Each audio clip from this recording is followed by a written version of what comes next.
Raja.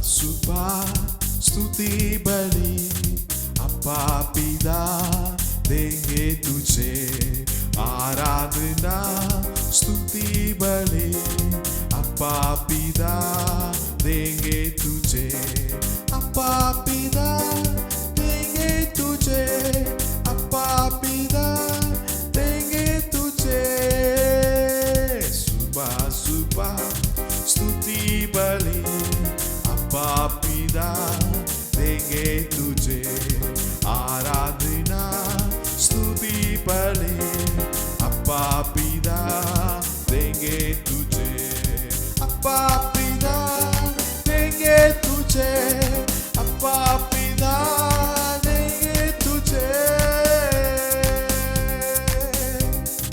Ebenezer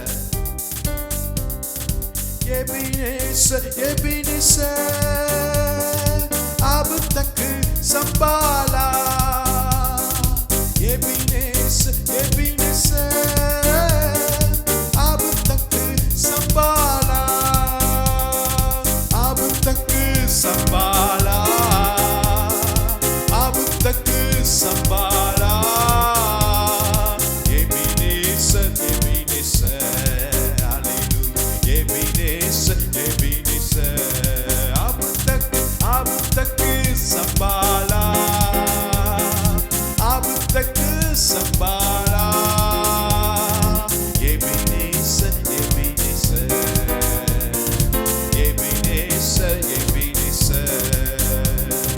सुबह सुबह स्तुति बलि अप्पा पिता देंगे तुझे आराधना स्तुति बलि अप्पा पिता देंगे तुझे अप्पा पिता देंगे तुझे अप्पा पिता देंगे तुझे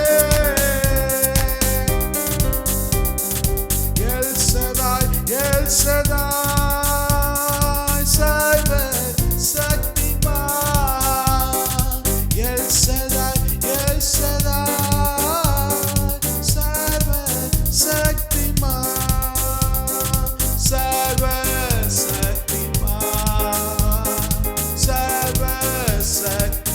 सर्वशक्तिमान El Shaddai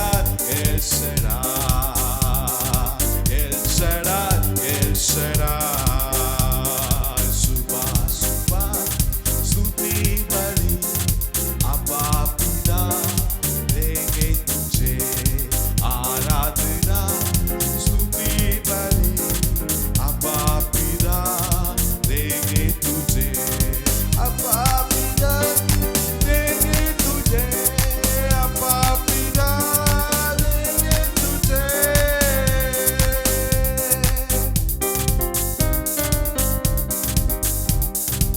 El rogi मुझ पर तेरी नजर El rogi मुझ पर तेरी नजर मुझ पर तेरी नजर मुझ पर तेरी नजर El rogi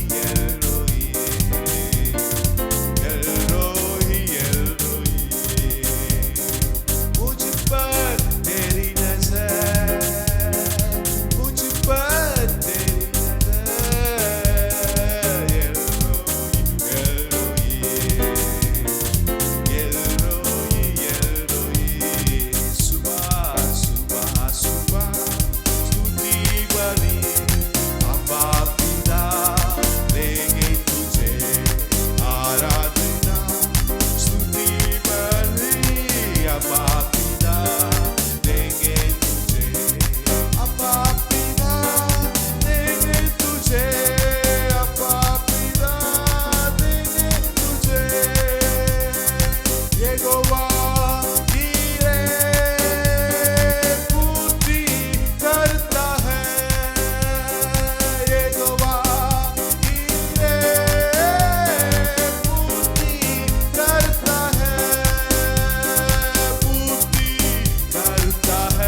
நம்மை ஆசீர்வதிக்கும் தேவனுடைய நாமத்தினால உங்கள் ஒவ்வொருவரையும் வாழ்த்தி வரவேற்கிறோம்.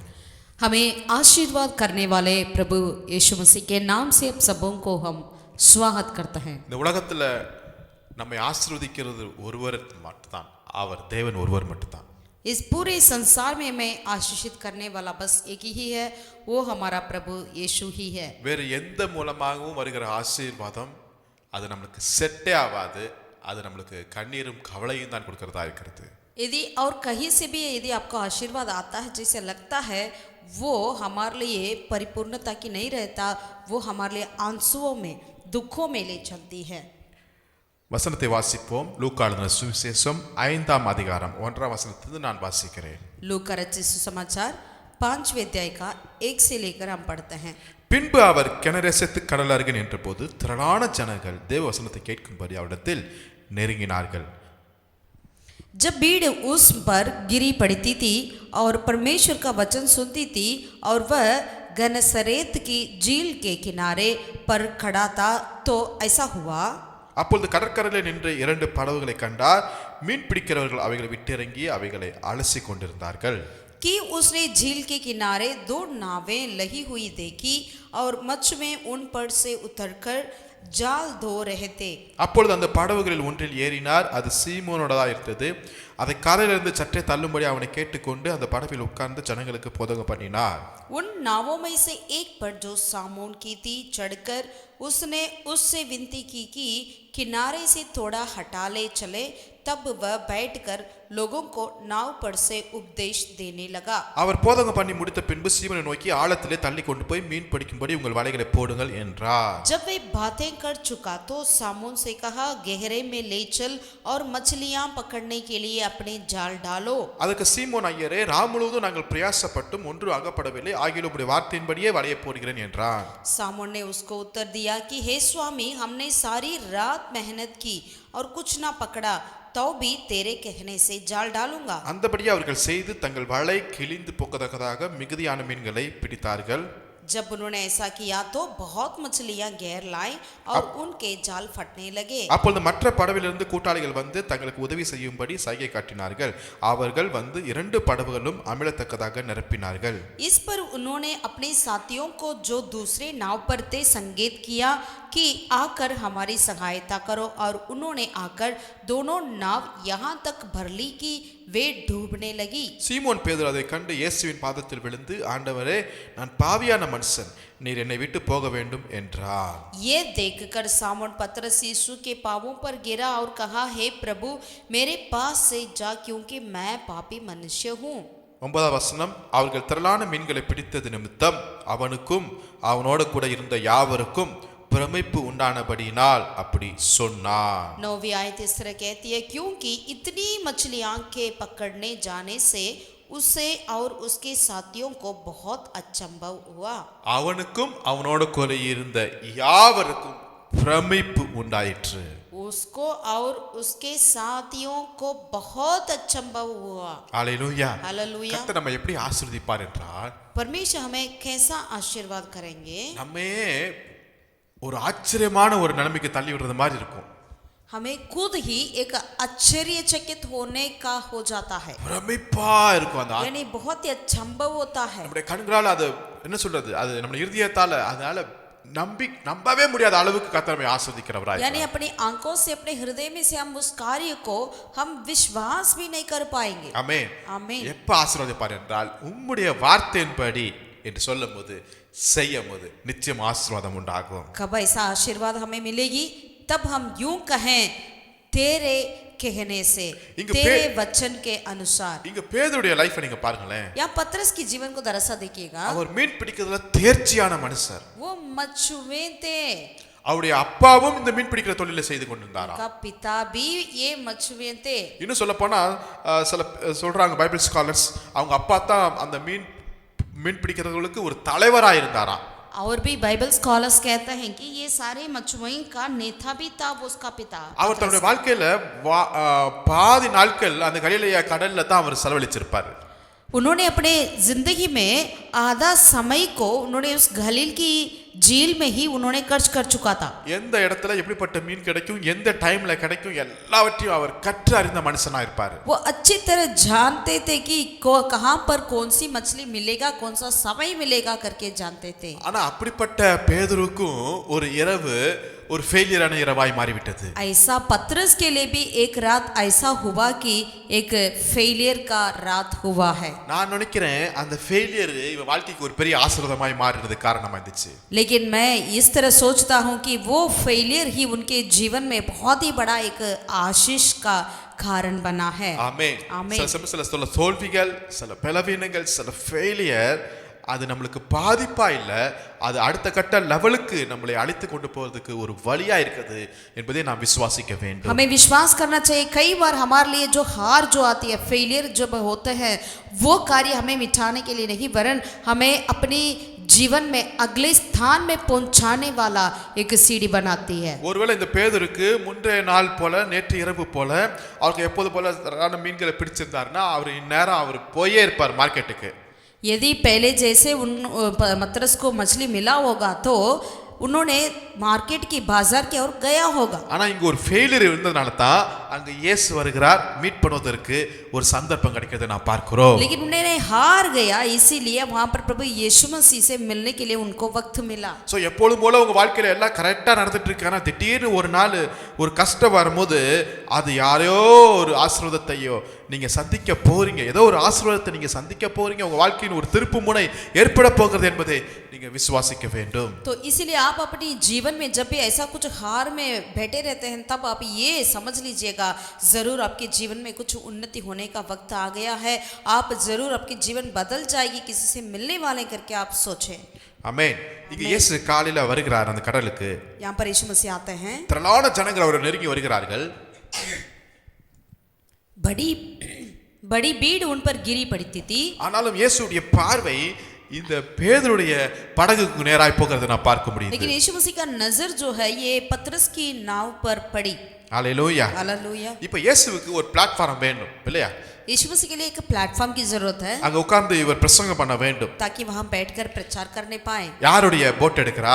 किसकी बोट को नाव को लिया இந்த है? பேதுருடைய படகுல போய் உட்கார்றாரு. पतरस की नाव को लिया है। ஆல்ரெடி இவர் போய் நொந்து போய் உட்கார்ந்துட்டு இருக்கார் பேதுரு. पहले से ही पतरस कुछ भी नहीं मिला है, बहुत ही शोक में बैठे हुए हैं। இப்ப அந்த படகுல வர உட்கார்ந்துக்கிட்டு अब यीशु मसीह ने उसी नाव पर बैठे हैं அந்த காலையில இருந்து கொஞ்சம் தள்ளி விடுங்கப்பா, அத ஒரு வேலையை வர வாங்குறாரு பாருங்களேன். और पतरस से यही भी कहा कि थोड़ा सा किनारे से हटा लें।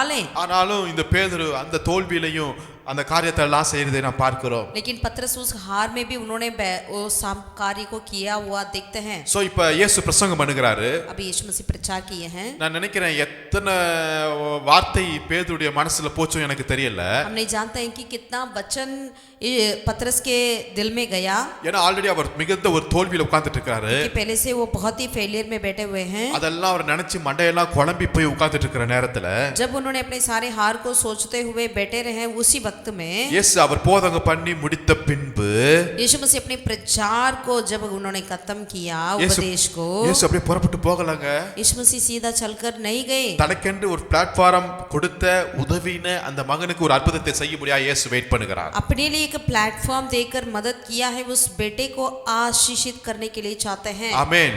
இன்னைக்கு உங்க வாழ்க்கையில நீங்க ஒரு பிளாட்ஃபார்த்தை நீங்க ஏற்படுத்தி கொடுங்க, ஆண்டவர் உங்களுக்கு ஒரு ஆசீர்வாதத்தை கொடுத்துட்டு அவர் நிச்சயம் கடந்து செல்வார். आप भी अपने जीवन में यीशु मसीह के लिए एक प्लेटफॉर्म बनाकर दे दीजिएगा, जरूर परमेश्वर आपको भी आशीर्वाद करेंगे। 4 வசனத்துல சொல்றாரு, वचन 4 में कहते हैं, ஆழத்திலே தள்ளி கொண்டு போய் மீன் பிடிக்கும்படி உங்கள் வலைகளை போடுங்கள் என்கிறார். और गहरे में जाकर अपने मछलियां पकड़ने के लिए अपने जाल ढालो करके यीशु ने कहा। பேதுரு மீன் பிடிக்கிறதுல பெரிய அனுபவசாலி.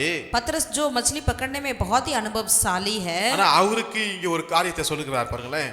और यीशु मसीह उस पतरस को एक बातों को बताते हैं। இன்னும் சொல்ல போனா और कहें तो பொதுவா மீன் பிடிக்கிறவர்கள் இரவு நேரத்துல தான் மீன் பிடிப்பார்கள். जो भी मछली पकड़ते हैं वे लोग कब मछली पकड़ेंगे? रात को वक्त में। காலையில சும்மா டைம் பாஸ்க்கு விளையாட்டுக்காக போகிறவர்கள் தான் மீன் பிடிக்க போவார்கள். जो दिन में जो जाते हैं वो बस अपने टाइम पास करने के लिए ही जाते हैं। ஆனா இங்க இயேசு காலையில இந்த காரியத்தை செய்யும்படியாய் சொல்லுகிறார். लेकिन यीशु मसीह दिन में यानी भोर में सवेरे में इस कार्य को करने के लिए बोलते हैं। நாம் ஆராதிக்கிற தேவன் அவர் சமயங்களுக்கு டைமுங்களுக்கு மேற்பட்டவராய் இருக்கிறார். हमारी जिसकी हम आराधना करते हैं वो परमेश्वर समयों से भी अपार है. உலகம் ஒரு டைமை ஃபாலோ பண்ணிட்டு இருக்கு, ஆனா நம்முடைய ஆண்டவர் இன்னொரு டைமை கொடுத்து இதை நீ செய்யுங்கிறாரு.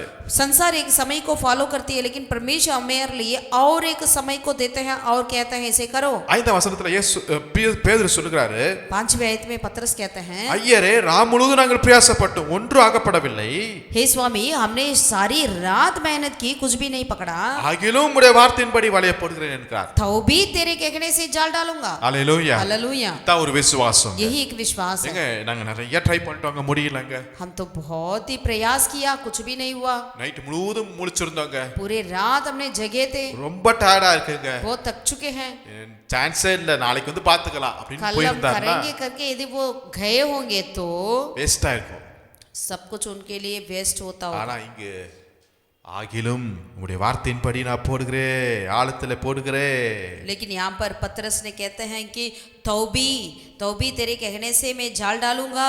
ஆமென். आमीन. அந்தபடி அவர்கள் செய்தார்கள். वैसे ही उन्होंने किया வலை கிளியிற அளவுக்கு மிகுதியான மீன்களை பிடித்தார்கள். और जाल फटने लगे, ऐसा बहुत मछलियां उन्होंने घेर लाई. மற்ற படவிலிருந்து கூட்டாளிகள் வந்தார்கள். और अपने दोस्तों की नावों को भी उन्होंने, साथियों को भी, नावों को भी बुलाया. ஆமென். ஆமென். ஒருத்தருடைய கீழ்ப்படிதல் விசுவாசம் மற்றவர்களுக்கும் ஒரு ஆசீர்வாதத்தை கொடுத்தது நான் பார்க்கிறோம். यानी एक व्यक्ति की आज्ञाकारिता औरों को भी बहुत ही आशीष का कारण बना. ஆமென். आमीन. நல்லா கவனிங்களேன். अब ध्यान से सुनिए, மீன் எதை குறிக்கிறது? मछली किसके बताती है? ஆத்துமாக்களை குறிக்கிறது. लोगों को बताती है. மீன் என்பது ஒரு ஆசீர்வாதத்தை குறிக்கிறது, मछली जो है एक आशीर्वाद को बताती है, ஒரு செழிப்பை குறிக்கிறது. एक सफलता. சில சமயத்தில் சில பேர் சொல்லுவாங்க, நான் இந்த மீன் பிடிக்கிறது மாதிரி சொப்பனை பார்த்தேன்னு சொல்லுவாங்க. कई बार लोग कहते हैं कि मैं इस तरह सपना देखा है कि मछली पकड़ रहा हूँ. ஸோ கர்த்தர் ஏதோ ஒரு ஆசீர்வாதத்தை எனக்கு கொடுக்க போகிறார், ஆத்துமாக்களை கொடுக்க போகிறார் என்று அவர்கள் விசுவாசிப்பார்கள். तो विश्वास करते हैं कि परमेश्वर मेरे लिए कुछ आशीष को देने वाले हैं, लोगों को देने वाले हैं करके विश्वास करते हैं. அப்ப மீன் என்பது ஆசீர்வாதம், यानी मछली जो है एक आशीर्वाद है, மீன் என்பது செழிப்பு, मछली जो है एक सफलता है, மீன் என்பது நம்மளுக்கு வர வேண்டிய சுகம், मछली जो है हमारे लिए आने वाला चंगाई है, மீன் என்பது நம்மளுக்கு கொடுக்க வேண்டிய ஒரு உயர்வு. यानी मछली जो है हमारे लिए मिलने वाला एक ऊंचाईपन. ஆனா இப்ப இந்த மீன் கிடைக்கல இவனுக்கு, अब उनके लिए वे मछली नहीं मिली, அந்த ஆசீர்வாதம் கிடைக்கல, यानी वो आशीष नहीं मिली, அந்த சுகம் கிடைக்கல, वो चंगाई नहीं मिली, செழிப்பு கிடைக்கல, सफलता नहीं मिली. அலைஞ்சிட்டு இருக்கிறான் நைட்டு முழுவதும், वो पूरी रात प्रयास कर रहा है, வேர்வை சிந்துகிறான், अपना आंसू अपना पसीना बह रहा है, கண் முழிச்சிட்டு இருக்கிறான், वो जगे हुए थे, கிடைக்கல, कुछ नहीं मिला. இன்னைக்கு ஆசீர்வாதம் கிடைக்கல, आज भी आशीष नहीं मिली, ஆசீர்வாதத்துக்காக அலையிறோம், கிடைக்கல. आशीर्वाद के लिए हम इधर उधर तड़पते हैं, नहीं मिलता है. எங்க இந்த மீனை கர்த்தர் எதற்காக உண்டாக்கினார், எதற்காக படைத்தார்? ये मछली को परमेश्वर ने किस लिए सृजे हैं? அப்படியே ஆதியாகமம் போங்க 1ஆம் அதிகாரத்துல, जैसे कि उत्पत्ति पहला अध्याय की ओर जाइए. ஆதியாகமம் 1ஆம் அதிகாரத்துல उत्पत्ति के पहला अध्याय में 26ஆம் வசனத்தை வாசிக்கிறேன். 26वें आयत से लेकर पढ़ते हैं. அத கடைசியில பார்க்கும்போது, उसमें अंतिम में हम ये देखते हैं, அவர்கள் சமுத்திரத்தின் மச்சங்களையும் ஆகாயத்து பறவைகளையும் மிருக ஜீவன்களையும் பூமி அனைத்தையும் பூமியின் மேல் ஊறும் சகல பிராணிகளையும் ஆள கடவர்கள். और परमेश्वर ने ये कहते हैं कि समुद्र की मछलियों और आकाश के पक्षियों और घरेलू पशुओं और सारी पृथ्वी पर और सब रेंगने वाले जंतुओं पर जो पृथ्वी पर रेंगते हैं अधिकार रखें. அதே 28ல வாசிக்கிறோம், 28 में சமுத்திரத்தின் மச்சங்களை நீ ஆண்டு கொள்ளுங்கள் என்று சொல்லி தேவன் அவர்களை ஆசீர்வதித்தார். परमेश्वर ने उन्हें आशीषित किया और समुद्र की सारे जंतुओं को तो अधिकार करो. ஆமென். आमीन. நல்லா கவனிங்களேன், अब ध्यान से सुनिए, தேவன் மனிதருக்கு கொடுத்த ஒரு மிகப்பெரிய ஆசீர்வாதம், परमेश्वर मनुष्य के लिए दिया है बहुत बड़ी आशीर्वाद, இந்த மீனை ஆண்டு கொள்ளுங்கள். समुद्र की मछलियों पर अधिकार रखने के लिए. அதாவது இந்த ஆசீர்வாதத்தை நீங்க தான் ஆண்டு கொள்ளணும். यानी इस आशीर्वाद को आपको ही राज्य करना है, अधिकार करना है. இந்த சுகம், செழிப்பு, உயர்வு, விஸ்டம் எல்லாத்தையும் நீங்க ஆளுகை செய்ய வேண்டும்.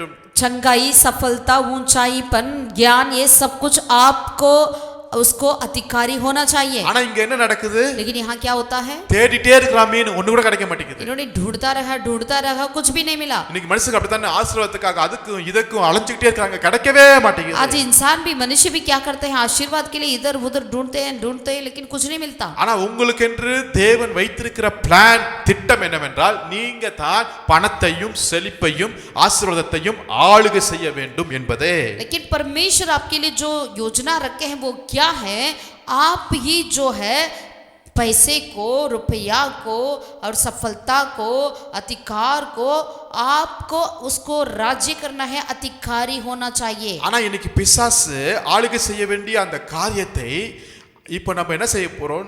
நம்ம அடிமையா இருக்கிறோம், அது நம்மளை ஆளுகை செஞ்சு கொண்டிருக்கிறது। लेकिन शैतान ने आज कैसा कर दिया, जिसको हमें अधिकारी होना चाहिए अब वो हमारी अधिकारी बना हुआ है। நம்ம தேடிட்டு போயிட்டே இருக்கிறோம் காசுக்கு, हम उसके पीछे जा रहे हैं, நம்ம ஆசீர்வாதத்தை தேடி போயிட்டே இருக்கிறோம்। हम आशीर्वाद के पीछे ढूंढ रहे हैं। ஆனா வசனம் என்ன சொல்லுது? நன்மையும் கிருபையும் ஆசீர்வாதம் உன்னை தொடரணும்। लेकिन वचन क्या कहते हैं? भलाई और करुणा आशीर्वाद आपको पीछा करना है। எல்லாம் தலைகீழாய் மாறிவிட்டது। सब कुछ अदली बदली हो गई। ஆனா என் இயேசு लेकिन मेरा प्रभु இழந்த எல்லாவற்றையும் மீண்டும் எனக்கு திருப்பி கொடுக்க அவர் வல்லமையுள்ளவராக जो இருக்கிறார்। कुछ मैंने खोया है उसे वापस लौटाकर मुझे देने वाला है। ஆமென்। आमीन। சாத்தான் நம்ம ஆளுகை செய்ய வேண்டிய எல்லா ஆசீர்வாதத்தையும் அவன் எடுத்து போட்டான் இல்லையா? शैतान जो है आकर उन्होंने क्या किया, हमें जो अधिकारी होना चाहिए उन सारे आशीष को उन्होंने क्या कर दिया, ले लिया। ஆனா வசனத்தை நம்ம விசுவாசிப்போம், लेकिन वचन को हम विश्वास करें, எனக்கு திரும்பவும் தருவார் என்று हम விசுவாசிப்போம், विश्वास करें प्रभु मुझे वापस लौटा देंगे, நிச்சயம் தருவார்। जरूर प्रभु करेंगे। ஆமென்। आमीन। எப்படி சாத்தான்ட்ட போயிடுச்சு பாருங்களேன்। कैसा उन्होंने शैतान के हाथों में गया था। எடுத்து வாசிப்போம், என்ன ஆகும் 11ஆம் அதிகாரத்துல गिनती 11वें अध्याय में அதுல 5ஆம் வசனத்தை நான் வாசிக்கிறேன்। 5वें आयत को पढ़ते हैं। யார்கிட்ட போயிடுச்சு இந்த மீன், இந்த ஆசீர்வாதம் என்றால் ये आशीर्वाद किसके पास चला गया है? என்ன ஆகும் 11:5ல गिनती 11 का 5 में இஸ்ரவேல் ஜனங்களுடைய வாழ்க்கையை அப்படியே பின்னாடி பார்க்கும்போது, நாம் எகிப்திலே கிரயமில்லாமல் சாப்பிட்ட மச்சங்களையும் வெள்ளரி காய்களையும் கொம்மட்டி காய்களையும் கீரைகளையும் வெங்காயங்களையும் வெள்ளை பூண்டுகளையும் நினைக்கிறோம்ங்கிறார்। यहाँ पर जो इजराइल लोग जब उन्होंने मिस्र से वापस आ रहे थे तब उन्होंने कहा हम वे मछलियां सुमरन है जो हम मिस्र में सेन में खाया करते थे, और वे खीरे और खरबूजे और गंदने और प्याज और लहसुन भी।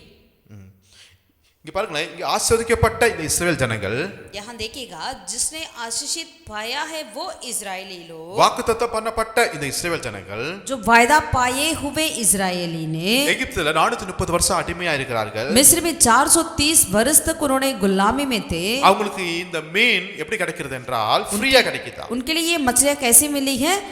मुफ्त में मिला है। கிரயமில்லாமல் நாங்கள் சாப்பிட்டோம்। वो कहते हैं कि हमें मुफ्त में मिला है। அதாவது நான்வெஜ்ல நிறைய இருக்குது, ஆனா இங்கு ஃபிஷ்ஷை தான் குறிப்பிடப்பட்டிருக்கிறது। அப்ப அந்த ஒரு ஆசீர்வாதம் இவங்களுக்கு எப்படி கிடைக்குதுன்னா பார்வன் தான் கொடுக்கறான் இவங்களுக்கு फ्री। यानी नॉनवेज में कई तरह तरह की हो जाती है, लेकिन इन्होंने यहाँ पर मछलियों को ही स्मरण करते हैं, यानी फिरौन ने इनको ये मछलियों को मुफ्त में दिया था।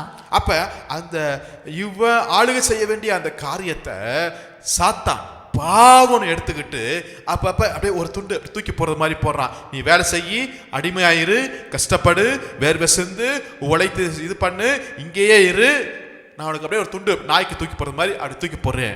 அதான் இவங்க ரொம்ப பெருமையா பேசிட்டு இருக்காங்க பாருங்களேன்। देखिएगा हमें जिसकी अधिकारी होना चाहिए, अब उस आशीष को शैतान ने लेकर यानी फिरौन ने ले रखकर सारे इजरायलियों को काम कराया, इतनी पसीने छूटने तक और इतनी वो गुलामी में रखकर जैसे एक एक पीस देते हैं वैसे कुत्ते को देते हैं, इस तरह कुछ कुछ मछलियों को उन्होंने दिया करता था। இவங்க மீன் ஆளுகை செய்ய வேணும், ஆனா இவங்க எகிப்து ஆளுகை செய்யறது இப்போ ஒரு துண்டு மீனுக்காக।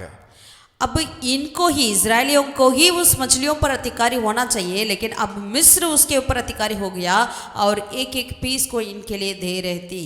இவங்க கையில் இருக்க வேண்டிய மீன் ஆசீர்வாதம் பார்வோன் கைவிட்டு போய்விட்டது. यानी जिनके हाथ में होना चाहिए ये आशीर्वाद मछलियां यानी इजरायलियों के हाथ में होना चाहिए, अब वो फिरौन के हाथों में चला गया। ஆனா நம்மை குறித்திருக்கிற தீர்மானம் என்ன? लेकिन हमारे प्रति परमेश्वर का वचन क्या है? இந்த மீனை ஆளுகை செய்ய வேண்டும். इस मछलियों पर हमें अधिकारी होना है। ஆனா இப்ப மீன் அங்க போய்விட்டது. लेकिन अब मछली उनके हाथ में चला गया। தேவன் நல்லவர். परमेश्वर भला है, அவர் நிச்சயம் அவருடைய திட்டத்தை நிறைவேற்றுவார். वो जरूर अपनी योजनाओं को हमारे लिए पूरा करेंगे। உங்க வாழ்க்கையிலையும் சில ஆசீர்வாதங்கள், சில வரவேண்டிய காரியங்கள், உயர்வு, சுகம் எல்லாம் பிடுங்கிப்பட்டு பார்வோன் கையில் இருக்கிறது மாதிரி இருக்கு, சத்துருடைய கையில் இருக்கிற மாதிரி இருக்கு. ஆனா திரும்பியும் கர்த்தர் உங்க கையில கொண்டு வர போகிறார். आपके जीवन में भी ऐसा लगता है आपके जो आशीर्वाद आना चाहिए वे सब आपके हाथों से छीन लिया गया और शैतान के हाथ में चला गया। आपकी चंगाई, आपकी सफलता, आपकी ऊंचाईपन, आपके प्रमोशन, सब कुछ आपको लगता है शैतान के हाथ में चला गया करके, लेकिन परमेश्वर दोबारा आपके पास लौटाने के लिए सामर्थ्य योग्य है। ஹல்லேலூயா. हालेलुया। கர்த்தர் பார்த்துட்டே இருக்கிறாரு. यो परमेश्वर देखते रहे। நேரம் வந்துச்சு. समय आया, கர்த்தர் மோசேயை கூப்பிடுறாரு. परमेश्वर ने मूसा को बुलाया। மோசே கர்த்தர் அழைத்து வருகிறார் எகிப்துக்கு. मूसा को परमेश्वर ने मिस्र की ओर ले आए। இப்ப பார்வோன்ட்ட மோசே பேசுகிறாரு. फिर उनके पास मूसा ने बात करी, என் ஜனங்களை அனுப்பிவிடு, मेरे लोगों को विदा कर, நாங்கள் போய் எங்கள் தேவனை ஆராதிக்கணும். हमें जाकर हमारा परमेश्वर की आराधना करना है। இந்த பார்வோன் அனுப்பிச்சாரா? ये फिरौन ने उनको भेजा क्या? இல்லவே இல்ல. नहीं, இன்னும் அவன் கோபம் படுறான். और गुस्सा हो गया இன்னும் ஜனங்களை அடிமைப்படுத்துறான். और लोगों को दुख दिया। நிச்சயமா மீன் தந்து கூட இருக்க மாட்டான். शायद मछली उनको खिलाता भी नहीं होगा, ஃபுல் கண்ட்ரோல் அவன் எடுத்துக்கிட்டான். यानी पूरे अधिकार उनके पास हो चुका था। இப்ப ஜனங்கள் அடிமையா இருக்கிறார்கள். अब सारा कंट्रोल उनके हाथ में हो गया। अभी लोग गुलाम में हैं। கர்த்தர் பார்த்துட்டே இருக்கிறாரு. यहोवा ने देखते रहे, உங்க வாழ்க்கையை கர்த்தர் பார்த்துட்டே இருக்கிறார். आपकी जीवन के प्रति यहोवा नजर रखे हैं। முதல் வாதை पहला विपत्ति जो है எகிப்துல நடக்குது. जो मिस्र में हुआ था, என்ன வாதை தெரியுங்களா? कौन सा था? நைல் நதி தண்ணீர் ரத்தமாய் மாறுகிறது. नील नदी की पानी जो है लहू बन चुका था। நைல் நதி எகிப்துக்கு ரொம்ப முக்கியமான ஒரு நதி. नील नदी जो है इस मिस्र के लिए बहुत ही एक इम्पोर्टेंट है। எகிப்துக்கு மிகப்பெரிய ஒரு செழிப்பை கொடுப்பது நைல் நதி. मिस्र के लिए बहुत बड़ी एक सफलता को देती है ये नील नदी। அது வற்றாத நதியா இருக்கிறது. वो कभी सूखती नहीं है। அந்த நதி மேல கர்த்தர் கையை வைக்கிறார். उस नदी के ऊपर परमेश्वर ने अपने हाथ डाला है, ரத்தமாய் மாறுகிறது. वो लहू बन चुका था। அதை குறித்து சங்கீதத்துல ரொம்ப அழகா எழுதியிருக்கிறது. इसके प्रति वचन में बहुत ही सुंदर तरीका से लिखा हुआ है। சங்கீதம் 105வது சங்கீதம் भजन 105 29வது வசனம். 29वीं आयत को पढ़ेंगे। சங்கீதம் 105 29. 105 भजन का 29वीं आयत। அவர்களுடைய தண்ணீர்களை ரத்தமாக மாற்றினார்னு முடிச்சிட்டு இருந்தா பெருசா தெரிஞ்சிருக்காது. ஆனா அதோட கூட இன்னொன்னு வருது, அவர்களுடைய மச்சங்களை சாக பண்ணினா। यहाँ पर यूं लिखा है, उसने मिस्रियों की झल को लाहू कर डाला, लोहू कर डाला। अगर यहाँ पर वो खत्म होता तो कुछ नहीं है, लेकिन वो वचन आगे इस तरह कहती है, और मछलियों को मार डाला। ஆமென் आमीन। எகிப்துடைய கையில பார்வோனுடைய கையில அதிகாரத்துக்கு இருந்த மச்சங்களை ஒரே நேரத்துல கர்த்தர் சாகடித்தார்கள்। यानी मिस्रियों की मछलियों को, यानी जो फिरौन राजा के हाथ में थे वो मछलियों को एक ही समय पर प्रभु ने सब कुछ मार डाला है। ஆமென் आमीन। பார்வோனுடைய அவருடைய பவர், அவருடைய அத்தாரிட்டி, அவன்கிட்ட இருந்த எல்லா அதிகாரம், ஆசீர்வாதம் எல்லாவற்றையும் கர்த்தர் நீக்கிவிட்டார்। यानी फिरौन राजा के हाथों में थी सारे पावर को, अथॉरिटी को, कंट्रोल को यीशु मसीह ने हटा दिया है। ஆமென் आमीन। நல்லா கவனிங்களேன்। अब ध्यान से सुनिए, மீனுக்கு ஆப்போசிட் தவளை। मछलियों की जो बिल्कुल अपोजिट है वो है फ्रॉग। அடுத்த வசனத்துல இருக்கும், आगे वचन में है, அதாவது மீன் ஆசீர்வாதத்தையும் உயர்வை செழிப்பை சுகத்தை குறிக்கிறது। मछली जो है आशीर्वाद को, ऊंचाईपन को, सफलता को, आशीर्वाद को बताती है, ஆனா அதற்கு தலையிலா எதுனா தவளை। लेकिन उसका बिल्कुल अपोजिट है मेढक। இப்ப கர்த்தர் என்ன செய்றார் என்றால், अब परमेश्वर ने क्या किया है, எகிப்து நதியை ரத்தமாய் மாற்றுறது மாத்திரமல்ல, केवल मिस्र नदी को लोह नहीं बनाया है, அது மாத்திரமல்ல அதனுடைய மச்சங்களையும் அவர் அழித்து, इतना ही नहीं किया, उसकी मछलियों को भी उन्होंने मार डाला। 30வது வசனத்துல 9वीं आयत में, அவருடைய தேசம் தவளைகளால் திரளாய் பிறப்பித்தது। और उसकी बुन की भूमि में यानी उनके राजा की कोठरी में भी मेदक भर गए। அல்லேலூயா. हालेलुया। அவருடைய ராஜாக்களின் அறை வீடுகள், பெட்ரூம், கிச்சன்ல, பாத்ரூம்ல எல்லா இடத்துலயும் தவளை வந்துருச்சியா. यानी राजा के बेडरूम, किचन सब जगह पर मेदक आ गए। இது பார்க்கும்போது நம்ம சிம்பிளா படிச்சுட்டு போயிடுவோம். इसे देखिएगा, हम बस यूं ही पढ़कर चले जाते हैं, ஆனா கொஞ்சம் டீப்பா நீங்க போனா தான் பயங்கரமான தேவனா இருக்கிறார்யா. लेकिन अगर थोड़ा सा आप गहराई में जाएंगे तो हमारा परमेश्वर कितना भयंकर है। மீன் அழிச்சிட்டு தவளையை கொடுத்துட்டாரு. मछलियों को मार डाला लेकिन मेदकों को ज्यादा दे दिया। ஆசீர்வாதத்தை அழிச்சிட்டு சாபத்தை கொடுத்துட்டாருயா. यानी आशीर्वाद को हटा दिया, श्राप को दे दिया। ஆமென். आमीन। இப்ப அவன் கையில மீன் இருக்கணும், ஆனா இப்ப தவளையோட உட்கார்ந்து இருக்கிறான்.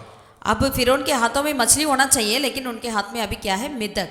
அல்லேலூயா. हालेलुया। என் தேவன் எவ்வளவு நல்லவர் பாருங்களேன். मेरा प्रभु कितना अच्छा करके देखिएगा। ஆமென். आमीन। அவங்க கையில இருந்து அதை பறித்து உங்க கையில கொடுப்பாருங்க. उनके हाथों से प्रभु छीन कर आपके हाथों में सौंपेंगे। உங்களுக்கு வர வேண்டியது आपके जो भी आना चाहिए था அங்க இருந்து பறித்து உங்க கையில கொடுப்பார். वहां से प्रभु छीन कर आपके हाथों में सौंपेंगे। அவங்க பெரிய பார்வனா இருக்கலாம், वो जितने भी बड़े फिरौन क्यों ना हो, ராஜாவா இருக்கலாம், या राजा क्यों ना हो, அவங்கட்ட அதிகாரம் இருக்கலாம், उनके पास अधिकार भी क्यों ना என்ன हो, வேணாலும் எடுத்துட்டு போட்டுங்க. कुछ भी होने दीजिए, என் தேவன் मेरा அதை परमेश्वर எடுத்து என் கையில கொடுப்பார். उसे उठाकर मेरे हाथों में இப்ப सौंपेंगे। நான் ஆளுகை செய்கிறவனா இருப்பேன். अब मैं राज्य करने वाला व्यक्ति हूँ। ஹalleluya. हालेलुया। ஆளுகை செய்வதற்காக கர்த்தர் என்னை அழைத்திருக்கிறார். हमें राज्य करने के लिए, अधिकारी होने के लिए ही परमेश्वर बुलाए எனக்கு हैं। வர வேண்டிய ஆசீர்வாதம் நிச்சயம் வந்து சேரும். मेरे लिए जो आशीर्वादें आनी चाहिए वो जरूर आएगी। எனக்கு வர வேண்டிய உயர்வு நிச்சயம் வரும். मेरे लिए जो आना चाहिए वो ऊंचाईपन जरूर आएगा। எனக்கு வர வேண்டிய சுகம் நிச்சயம் வரும். जो चंगाई जरूर आएगी। அதை இன்னைக்கு சத்துரு திருடி போயிட்டான். उस कार्य को शत्रु आज उन्होंने चोरी कर लिया। நான் ஆளுகை செய்ய வேண்டியதை சத்துரு இன்னைக்கு திருடி போயிட்டான். जो कार्य को मुझे राज्य करना है उसे शैतान ने चोरी कर ली। ஆனா பரலோக திட்டத்தின்படி நான் தான் இப்ப ஆளுகை செய்யணும் பணத்தின் மேல. लेकिन स्वर्गीय के योजना के अनुसार पैसे, धन दौलत के ऊपर मुझे ही राज्य करना चाहिए। ஆனா இப்போ நான் ஆளுகை செய்ய போகிறேன் பணத்தின் மேல. लेकिन अब मैं उस पैसे के ऊपर, धन दौलत के ऊपर राज्य करना चाहूंगा। ஹalleluya. हालेलुया। ஹalleluya. हालेलुया। ஹalleluya. ஹalleluya. ஆசீர்வாதம் என்னை தேடி வருங்க. यानी आशीर्वाद मुझे ढूंढ कर आएगी। உங்க பிள்ளைகள் மீனை கேட்டா நீங்க பாம்பு தருவீங்களா? यदि आपके बच्चे आपसे मांगते हैं मछली को, क्या आप सांप को देंगे? பொல்லாதவளாகிய நீங்களே அப்படி நம்மளை பார்த்து சொல்றார் கர்த்தர். प्रभु ने कहते हैं कि इतने बुरे होने के बावजूद भी आप करके बोलते हैं। பரலோக பிதா இரக்கமுள்ளவருங்க. लेकिन स्वर्गीय पिता वो दयालु है। நீங்க மீனை கேட்டா மீனை தருவார். आप मछली मांगेंगे तो मछली ही मिलेगा। ஆமாவா இல்லையா? हाँ कि नहीं? ஹalleluya. हालेलुया। ஆசீர்வாதத்தை கேட்டா ஆசீர்வாதம் தருவார். यदि आशीर्वाद को मांगेंगे आशीर्वाद ही मिलेगा। மீன் ஆசீர்வாதத்தை குறிக்கிறது. मछली जो है आशीर्वाद को बताती है। அதனால தான் இயேசு இரவு முழுவதும் ஜெபம் பண்ணிக்கிறார். इसलिए यीशु मसीह देखते हैं पूरी रात उन्होंने प्रार्थना करी। காலையில வந்து சீசர்களை அவரை செலக்ட் பண்ணணும். सवेरे आकर उनको चेलों को चुनना है। நேரா போய் ஐஏஎஸ் ஐபிஎஸ் ஐஎஃப்எஸ் போய் செலக்ட் பண்ணல. उन्होंने सीधा जाकर IAS IFS IPS को चुना नहीं। யாரை செலக்ட் பண்ணிக்கிறா? किसको चुना था? பெரும்பாலான மீன் பிடிக்கிறவர்களை அவர் செலக்ட் பண்ணிக்கிறார். उसमें ज्यादा के ज्यादा थे मछुए थे। மீன் ஆசீர்வாதத்தையும் உயர்வையும் கொடுக்கக்கூடியதா இருக்கிறது. यानी मछली आशीर्वाद को, ऊंचाईपन को देती है। ஆமென். आमीन। அவர் உயிர் தெழுந்த பிறகு சீசர்களை பார்த்து சந்திக்கிறாரு. जब पुनरुत्थान के बाद यीशु मसीह अपने चेलों से मिले थे, கடற்கரையில மீனை என்ன செய்றாரு? அவர் அப்படியே ரோஸ்ட் பண்ணிட்டு உட்கார்ந்திருக்கிறார். झील के किनारे यीशु मसीह क्या कर रहे थे? मछलियों को उन्होंने रोस्ट कर रहे थे। ஆசீர்வாதத்தை வச்சிட்டு இருக்காருங்க. आशीर्वाद को रखते हुए इंतजार कर रहे थे। ஆமென். आमीन। அதுக்கு பிறகு அவங்க மீன் பிடிக்கும் போது கிட்டத்தட்ட 153 மீன் கிடைச்சிச்சான். उसके बाद जब उन्होंने मछली पकड़ रहे थे 153 मछलियां को उन्होंने पकड़े थे। சில பைபிள் ஸ்காலர் சொல்றாங்க कुछ बाइबल स्कॉलर्स इस तरह कहते हैं 153 வகையான மீன்கள் அங்க இருந்ததாம். यानी उस झील में 153 तरह की मछलियां थे। ஆமென். ஆமென். அத்தனை வகையான, அத்தனை மெத்தட், என்னது அத்தனையான காரியங்களை கர்த்தர் நம்ம கையில கூட்டி சேர்க்க அவர் போதுமானவராயிருக்கிறார். यानी इतने तरह तरह की बातों को परमेश्वर हमारे हाथों में सौंपने के लिए वो सामर्थ्य है। ஆமென். आमीन। தேவன் உங்க கையில எதெல்லாம் கொடுக்கணும் அவர் சித்தம் நிச்சயம் அவர் செய்வார். அதுதான் அவருடைய சித்தம், அதுதான் அவருடைய பிளானா இருக்கிறது. परमेश्वर आपके हाथों में जो जो देना है वो योजना करते हैं, वही उनकी इच्छा भी है, वो जरूर आपके देंगे। அதைத்தான் தேடி இயேசு இந்த பேதுருட்ட வருகிறார். उसी कार्य को ढूंढते हुए यीशु मसीह पतरस के पास आए। இழந்ததை இயேசு அங்கு திரும்ப பெற்றுக் கொடுக்கிறார். यानी जो खोए हुए कार्य को वहां पर पतरस ने दोबारा पा लिया है। இன்னைக்கும் கலிலேயா கடலுக்கு நீங்க போனீங்கன்னு வச்சுக்கங்களேன், यदि आज भी आप गलील के किनारे झील में जाएंगे அது तो பக்கத்துல இருக்கிற மியூசியம்ல பேதுருடைய படகு இருக்குதுங்க. उस गलील के किनारे के म्यूजियम में वो पतरस का जो नाव है वहां रखा हुआ है। பக்கத்துல இருக்கிற ஹோட்டல்ஸ் போனீங்கன்னா அங்க பீட்டர் ஃபிஷ்னு சொல்லி அங்க ஹோட்டல்ல சர்வ் பண்றதை நான் பார்க்க முடியுது. उस गलील की झील के पास की होटलों में पतरस का मछली करके ही भेजा जाता है। ஆமென் आमीन ஹalleluya. हालेलुया। சோ அது பீட்டர் ஃபிஷ், பீட்டருக்கு வேண்டிய ஆசீர்வாதம் அவனுக்கு வந்து சேர்ந்துருச்சு. यानी जो पतरस के लिए मिलने वाले आशीर्वाद उनके पास मिली है। அதே போல உங்களுக்கு வச்சிருக்கிற ஆசீர்வாதத்தை கர்த்தர் உங்களுக்கு அவர் கொடுப்பார், நிச்சயம் கொடுத்துட்டார், விசுவாசிங்க. वैसे ही परमेश्वर आपके लिए भी जो रखे हैं वो आशीर्वाद को आपके लिए दे दिया है करके आप विश्वास அந்த करिएगा। ஆசீர்வாதம் அவருடைய வார்த்தையின்படி உண்டாகும், அது பிரமிப்பாய் இருக்கும் உங்க வாழ்க்கையில. वो आशीर्वाद अब उनके वचन के अनुसार होगा, आपके लिए बहुत ही अचंभव होगा। ஜெபம் பண்ணுவோம். आइए प्रार्थना करें। நல்ல பிதாவே, நன்றியோடு உம்மை ஸ்தோத்திரிக்கிறோம். भला परमेश्वर हम धन्यवाद देते हैं राजा। எங்களுக்கு வர வேண்டிய ஆசீர்வாதங்களை சத்துரு பிடிக்கிட்டு போயிட்டான். हमारे लिए जो मिलने वाले आशीष को शैतान ने पकड़ लिया। எங்களுடைய திட்டங்களை சத்துரு பிடிக்கிட்டு போயிட்டான்.